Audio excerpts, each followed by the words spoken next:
Hey everybody, Jen Lewis, 3 Chicks in a Pod, Chicks in Salsa with the illustrious Mr. Terry Swain. Y'all, I have been following Terry on my IG forever, for at least 2 years. Yeah, about 2 years. Yeah, we met about 2 years ago, and we've talked about doing a podcast and having a conversation, and now we're making this happen. So, for those of you who don't know Terry, he is a trainer for the federal government. He is an author. He's a consultant. He's a mentor. He is the recipient of several NAACP awards, and he serves on multiple platforms and boards, and just a person that people should look up to. And I don't say that about a lot of people, but Terry is one of those guys. We're going to talk a little college football. I'm going to make fun of he and Caleb Williams, and we're going to talk how he got his start also. But first, we're going to do a little ACC kickoff stuff. So, Terry, who's impressed you so far? I know we're day 3, right? But so far, who's impressed you the most? Well, there's been a lot of people who've really stood out to me. Mm-hmm. But I was really impressed with Cam Moore today. Yes. And how passionate he is with the game. This young man could have went to the NFL and just not played college football his last year. But then also, obviously, all the members of Florida State and Coach Norvell, and how he was able to come back after what was done to Florida State last year, to bring that team here, have their head held high, and come out and say that their attitude hasn't changed. They want to come and do the exact same thing that they did last year. They want to do this year as well. Right, and that was so impressive because you guys have seen my IG content. Every single player has said, I tried to flip it to the positive. Yeah. And say, hey, so we know the disappointment, but conversely, you had an entire nation back you. Now, Coach cracks me up because he did say, well, not everybody. So it's like, of course, there's always 2 bad apples. Yeah. But, they've just been impressive, and their fortitude and their willpower. And a lot of people gave them grief for not showing out in the bowl game they did play in. Right. But you know what? A lot of their players had signed up for the NFL. Yeah. A lot of them had just had the wind knocked out of them. Of course. And that was an entire school, an entire state pretty much. Yeah.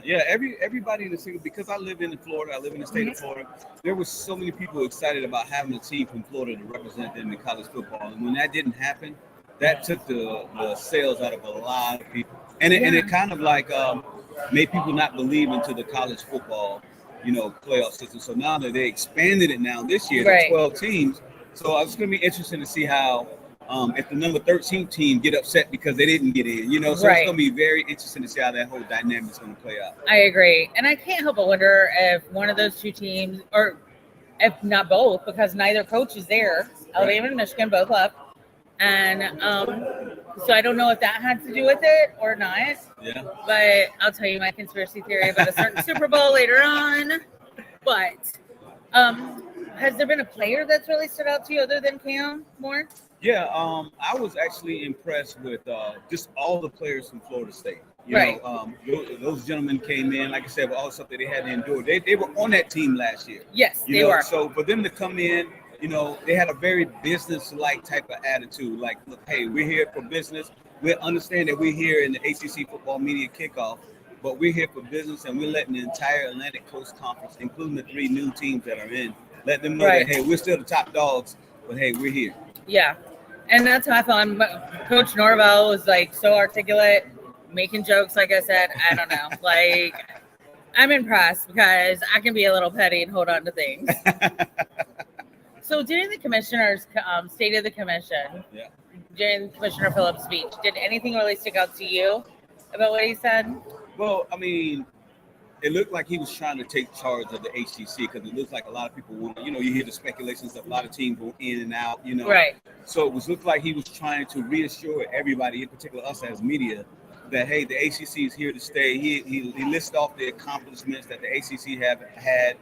And then he also listed off, maybe he said, I want to address, some of the teams who would want to be out of the ACC. So he did his rendition of what he wanted people to hear, because, I mean, a lot of folks really wanted to hear what he had to say about not only just Florida State, but a couple of other teams that that possibly want out of the ACC. And I don't want to dwell too much into that, but Right. it's the elephant in the room. And I love the fact that he said, we're still friends. Yeah. This is a piece of it. And it was like, you know what? That's a lot of growth and maturity. Yeah. Not from him, but like a lot of people wouldn't have that attitude or that take. And I just remember my badge was on. And but one thing that stuck out to me with one of the accomplishments, we have 300 student athletes going to the Olympics. It's a lot. That's impressive. Yeah. Yeah. And like, as a North Carolina resident, I've always known that like UNC was like the private public school and Ivy League caliber, but now it's been officially unofficial by the rest of the Ivy League. They said that like last week, I think. So just all of these accomplishments that are going on. There's a lot of innovation that's happening. Yeah. I think they're partnering with Apple now for updated technology. I don't know. They really want Congress involved in NIL. Yeah. I don't know how I feel about that. Yeah. That can get a little tricky, because then a lot of stuff will get regulated. And some folks are believing that it should happen because there are some students who are making an astronomical amount of money right now. Right. But it's definitely should be more, I wouldn't say governance, but I believe that it should be more training and awareness to these young athletes that saying, hey, you're getting this set amount of money, but make sure you have to pay those taxes. Make sure you have to do these different things. So I think there should be a lot of training and a lot of guidance to these young athletes who are getting this type of money. I personally think each school should have a couple of fiduciaries for the students to go to utilize, and that should be a requirement. Because you gave me $10 million when I was a freshman in college. Out of here. Out of here. Game done. Yeah, game done. So, and I was an athlete. And wait, can I get some of that money now? Residuals. Exactly. Now, what school do you think will be the surprise school football team coming up? For the Atlantic Coast Conference. So, I thought about this because, I had an opportunity to make my my vote, when they give us the opportunity to vote for the teams. One of the teams that I think it's one of the newer teams. I think SMU they're used to playing against your Texas, your Texas A&M. They played against those teams because those are in-state rivals, right? So to speak. So I believe that SMU will surprise a lot of folks this year in the ACC. Okay. Yeah. And I feel like obviously FSU is going to show a strong. Of course, yeah, they're the dominant team. Yeah. But I do kind of feel like there's something in all the Stanford players' eyes. There's just something. And then I also kept thinking Stanford knocks out the most NFL caliber players. So. You know what? There's a lot of people. I looked at some of the predictions. A lot of people picked Stanford to place last in the ACC. Really? Yes. There's a lot. I've seen a lot of people's voting standings, and Stanford was last in a lot of folks' voting standings. So we'll see. We'll see. Yeah, I mean, at Stanford, there's a lot of people look at Stanford and they're like almost like an Ivy League type of school. Yeah. So, exactly. So yeah. They and Cal. Yeah. All right, I'm gonna flip the script. We're gonna talk about you a little bit. All right, so Terry, you wrote a book called "Just Lead: Leadership Begins with You." Yeah. What was the catalyst for that? What drove you to writing this book? Just tell me a little bit about it. Okay. So I actually wrote two books. The first book is Just Lead, and that book really just I've seen a lot of leadership gaps that a lot of folks have an opportunity to work for the federal government and have an opportunity to serve 21 years in the United States Navy, the world's greatest Navy. Right. Don't mess with us. Right.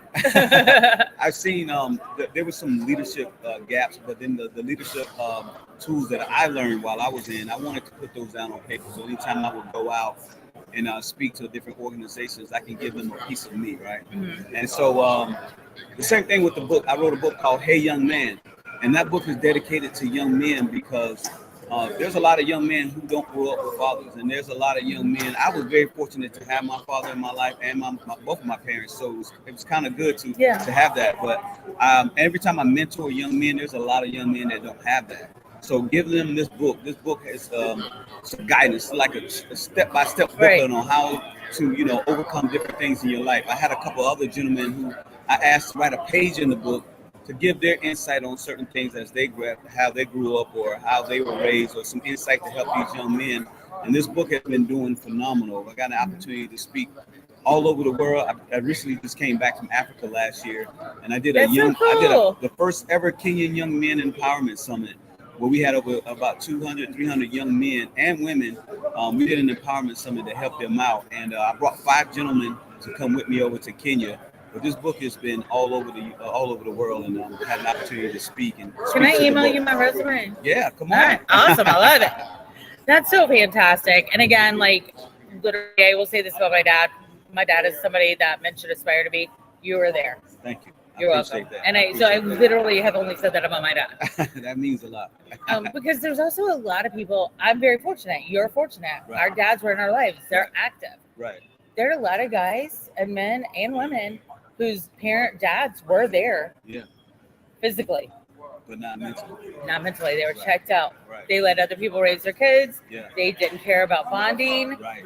And then we see that as adults, how that affected us. Right. And it's sad. Yeah, it definitely is. And so that book is designed to help these young men out. And I have an opportunity, because I'm in the sports. I do a lot of sports, media, and sports. Yeah, we're going to talk about that too. I had an opportunity to mentor a lot of these young athletes, collegiately, professionally, and high school level. And I give them a copy of my book most of the time so that they can read it.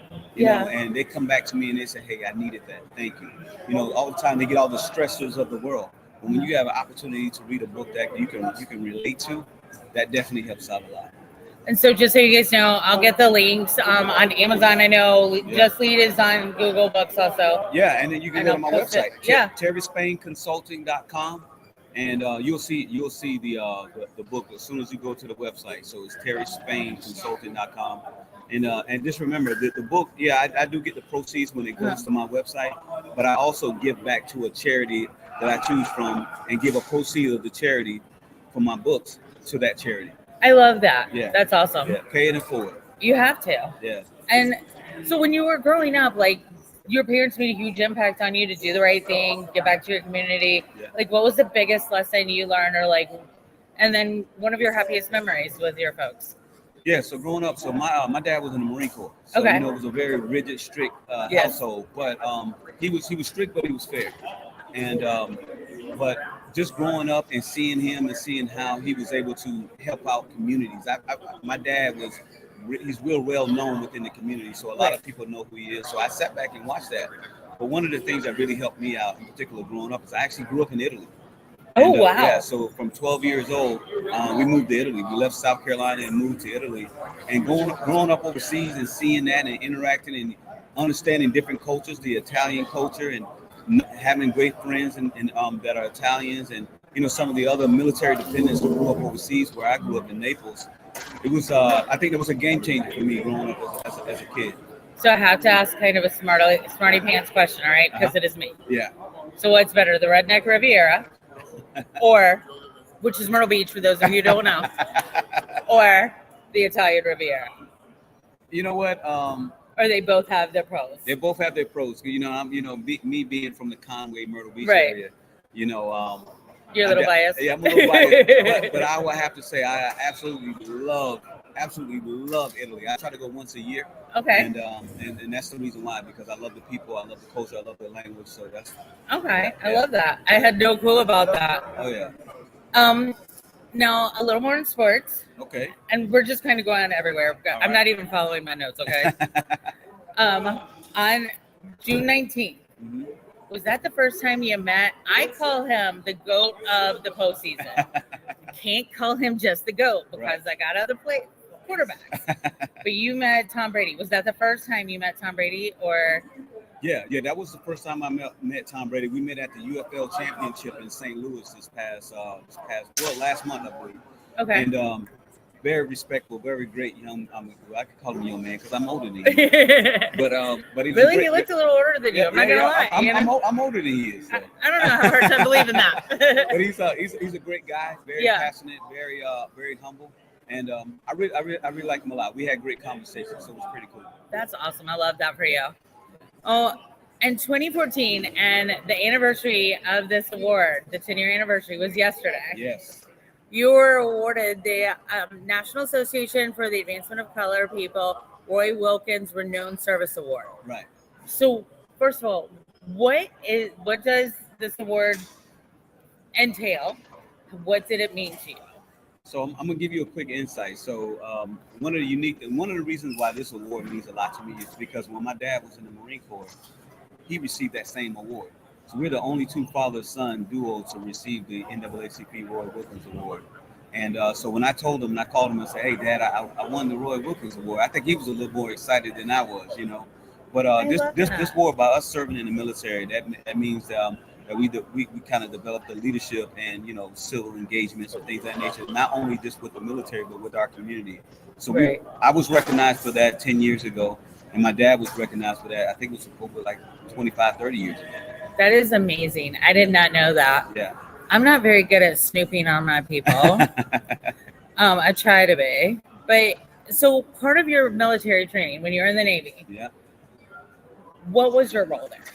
So, and I was a chief mass communication specialist. So I did broadcasting, photography, photojournalism. That was my main goal there. But then the last few years of my career, I did a small shift, and I was the diversity. I specialized in diversity and inclusion. So when I was in Washington, D.C., I ran the entire national capital region with diversity and inclusion and leadership, which included portions of the White House, Camp David, the Naval Academy, and all of the national capital region. So just imagine you having all those responsibilities. And at that time, I was in my mid-30s, I think I was. Just having those responsibilities. It was great. It was rewarding. I had an opportunity to meet former President Obama, and working with him, and obviously working in and out of the White House. I was stationed at the Navy Yard at the time, but I was always back and forth within the White House and Camp David and the Naval Academy for that reason. And just seeing that, having that responsibility, meeting all these different people was absolutely phenomenal. Right. And that's so awesome. Like, honestly, when I was like, I'd read this previously because it is on your bio on IG, but I was like, when I was rereading everything before we, finally connected today, I was like, I forgot how impressive Terry is. Like, literally, if you guys have the opportunity, check him out. TerrySpainConsulting.com. Also check out his IG. We're not done yet, but I'm going to keep doing that, talking about this, because you guys know I'm a big VA person. My entire family, my dad, my brother was not in the military, but like he was too when they were, sent overseas. Okay. And my cousins, some of my oldest friends, one of my oldest friends is actually retired Navy, as is his wife. And it's just been fan-freaking-tastic. I love it. And so you also serve as an advisor for the Bob Feller Actor of Valor Foundation. Yes. So tell me a little bit about that, too. So Bob Feller, just to give you an insight, Bob Feller was the only chief petty officer to be inducted into the Baseball Hall of Fame. He played for the Cleveland Indians. He's from Grand Meter. I mean, the heater for Grand Meter, but that's what his name. But he played for the Cleveland Indians at the time. In World War II, when the war happened, he decided to take a leave and go and serve in the United States Navy. Now, at the height of his career in baseball, he decided to do that. So there's 39 other Hall of Famers that we recognize. Larry Doby is one of them. Jackie Robinson. Those are some of the men that actually served in the military, and they're now a part of the Baseball Hall of Fame as well. But with Bob Feller, Peter Furtick, he's our president of the Bob Feller Active Valor Foundation, and what we normally do is the whole gist of our foundation is to help military families, veterans, and as well as active duty service members. And we honor a Major League Baseball player each year who kind of holds up the standards to helping veterans and military families. And we partner with Major League Baseball on a few things, but we do a lot of internal stuff with the Cleveland Guardians, rightfully so, because Bob Feller played for the Cleveland Indians at the time. So, and we just recently started a new initiative called the Champions of Valor, where we partner with the Boys and Girls Club, and we take a lot of these young kids in the inner city. I think I've heard about that. Yeah, Champions of Valor, and we started our initial test pilot for that program, and I had an opportunity to go to Cleveland twice kicking off the actual champion of valor.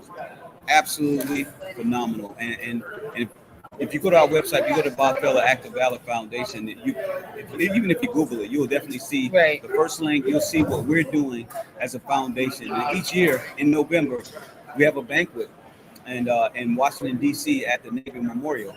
Okay. And that's when we honor a Navy Chief Petty Officer, because that's what Bob Feller was.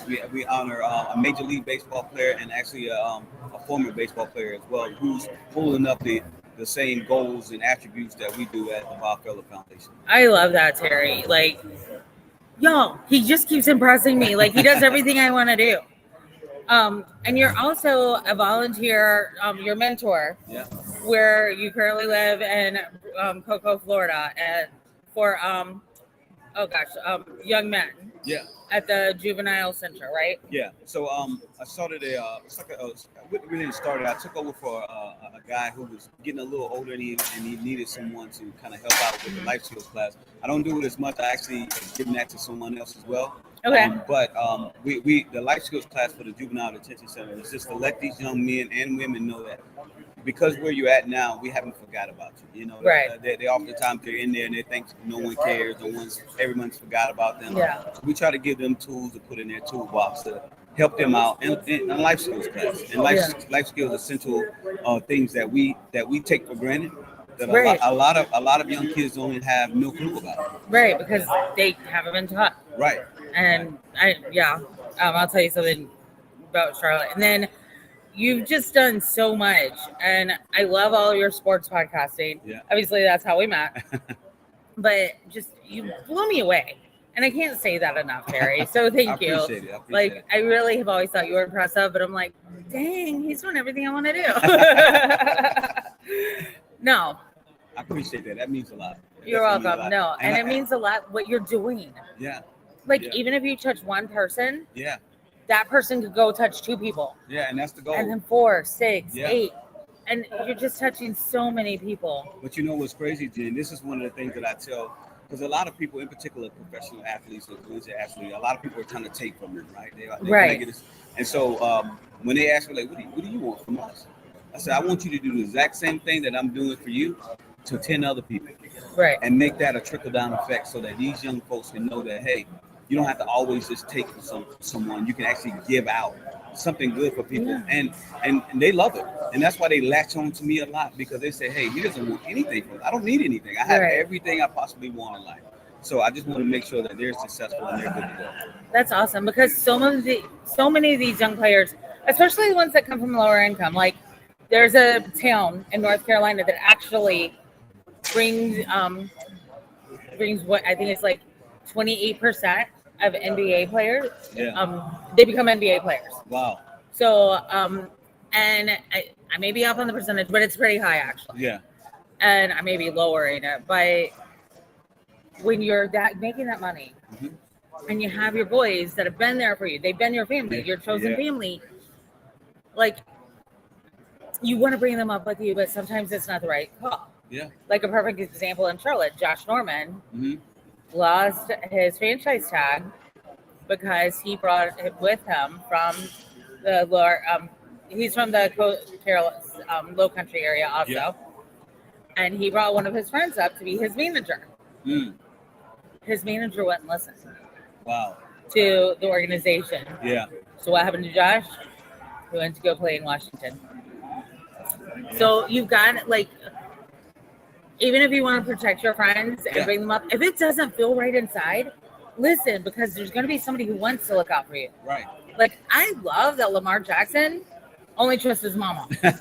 You know what? That's becoming a trend to a lot of folks, like Caleb Williams. Yeah. His dad is very influential in his life. So with Caleb, he's doing it right. He's asking all the questions that some of the athletes never ask. Right. Like one of the unique things that he asks is can the NBA pay him as a business versus a player so he can eliminate the tax write-off?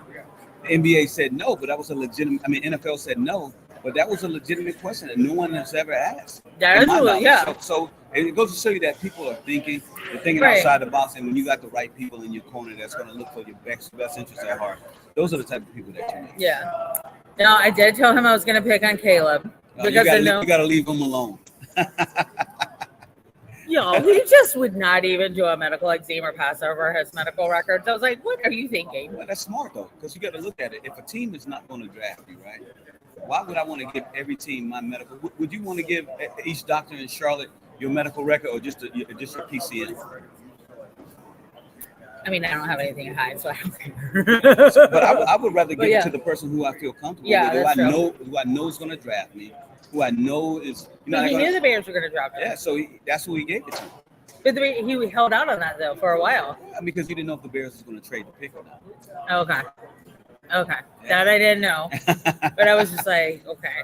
But DJ Moore, I miss you. Keep pounding, brother. Hey, we love DJ in Chicago. The fans love DJ here in Charlotte. I think the team loves him too. It's the best thing we have for a while. He and Taylor. So, what's been the most remarkable thing for you with your career? Oh wow. Do I have to sum it up all in one? Yeah.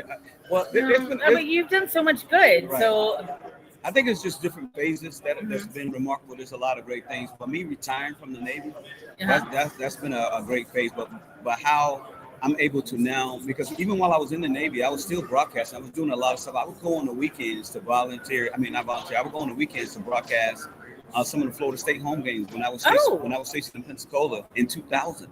That's cool. And okay. So and my first ever break that I've gotten in sports media was the Senior Bowl in Mobile, Alabama. That was about 20 years ago. That's impressive. And that's where I really got into sports media and sports broadcasting. And I never looked back since then. That's awesome. Even while I was active duty, I was still able to achieve that. Now during the weekdays, obviously I had to fulfill my obligations as an active duty military person. Mm-hmm. But the weekends were pretty much our time to do what we needed to do. And so I dedicated a lot of my time to honing in my craft and because I love sports and becoming a sports broadcaster. I think you and I both see sports as the truest character of a person. Yeah. Because you see certain players who are just dirty. I don't want to mess with you. But I mean, I think it's just amazing. So this past year, and I'll just bring it to a small window. Okay. Then I'm going to take it big. All right. What has been your favorite sports event to cover? My favorite sport event to cover was probably the UFL Championship. Okay. I like how it was in St. Louis this year, but I liked how Danny Garcia is doing an amazing job with the UFL, along with all the other owners that's there. A lot of people didn't expect the spring league to succeed. UFL, right? Formerly they were XFL, they merged with the USFL, and now they're the UFL champions. UFL league, and just to see these young men get an opportunity to display their talents and actually audition for another sporting team was absolutely breathtaking to see that. They're humble, they're hungry, and a lot of these young men have had the opportunity now to play for an NFL team or get back on an NFL team. So the UFL Championship and covering some of their games have been like one of the highlights for me for this year. I love that. Now, let's go a little bigger. Okay. Over the last 5 years. Okay. That favorite sporting event? Man. Maybe the ACC championship, basketball championship. Okay. Yeah. See, I thought you were going to say the tip-off where we met, but you know him. Yeah. But I mean, it's so many. Right. The ACC, but I'll tell you one of the things that I'm going to be covering next week actually is the Pro Football Hall of Fame Enshrinement Week. I'll be there covering that, and that's what I'm more excited about, just to see some of the guys get inducted to the Hall of Fame. You got Julius Pepper, you got Devin Hester, you got all these different great players that are going to be inducted to the Hall of Fame. So I'm excited about that. I'm so excited about Julius Peppers. I lagged. I didn't apply to go cover it in time, but he was, first of all, he and Julie Holly played at the same time at Chapel Hill. Okay. And they both played basketball and football. Yeah. To this day, though, Julius Peppers is the only athlete to have ever played in both a Final Four game and a Super Bowl. Yeah, he's the only one. Yeah. And to give you another fun fact, and we're talking about the ACC and how great it is, Devin Hester is the only player to ever run an NFL kickoff back in the Super Bowl. That's true. He is. So the ACC is definitely shining. You know, I don't understand why there's a lot of hate on the ACC football. Like, yo, we got Clemson, we got FSU, we got Carolina. Carolina, we ebb and flow, but you know, I mean, I just get sick of us only a basketball school. Yeah. UNC's women's soccer team back in the 90s put women's soccer on the map. Of course. And like, we all love the Mia Hamm and Michael Jordan commercials. Yeah.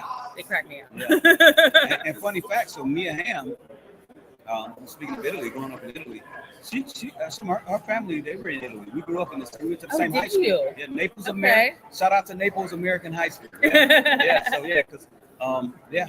That's awesome. Okay, Terry, I know we both have a lot to do. I've taken up so much of your time. I really want you to come on the show because I have so much more to talk with you about. I mean, if you want to keep going, I can keep going.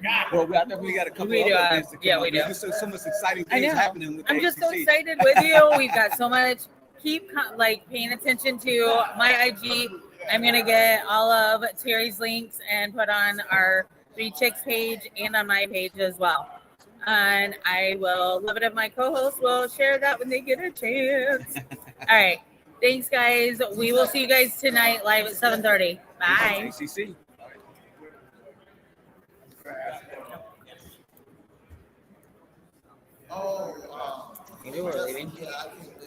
Okay. All right.